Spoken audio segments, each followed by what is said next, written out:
আকাশটার অবস্থা দেখো কি কালো করেছে, এখনই মনে হয় ঝড় তুফান এসে যাবে। আর আমি এখন রেডি হয়েছি নিধিকে আনার জন্য স্কুল থেকে। আর দিনের অবস্থা দেখে তো মনে হচ্ছে বেরোতেই পারবো না। তো আমি তো রেডি হয়ে গেছি, তারপর দেখলাম না দিনটা পরিষ্কার করে নিয়েছে, বৃষ্টি আর আসেনি, তার জন্য বেরিয়ে পড়লাম।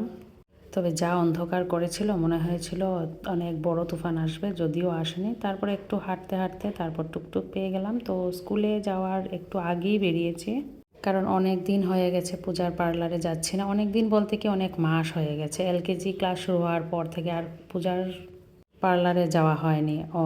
নার্সারি থাকতে গিয়েছিলাম, তো যাওয়ার পর পূজা বলল যে তোমার চুলগুলো অনেক লম্বা হয়ে গেছে আর আগাগুলো একদম নষ্ট হয়ে গেছে। সেটা কিছুদিন আগে স্কুলেও বলেছিল পূজা যে চুলগুলো নষ্ট হয়ে গেছে, একটু আগা কেটে নেবে। তো আমি ভাবলাম ঠিক আছে, এসেছি যখন চুলগুলো কেটেই নেই। আর চুলের যত্নও করি না, একদমই যত্ন করি না। আর মনে হয় হেনা করেছিলাম আমি আমার চুলে 2017-তে লাস্ট মনে হয় করেছিলাম, আর হেনাও করিনি কোনো দিন। তার জন্য ভাবলাম চুলগুলো কেটে নিই, আর একটু বেশি করেই কেটে নিয়েছি, অনেক লম্বা হয়েছিল।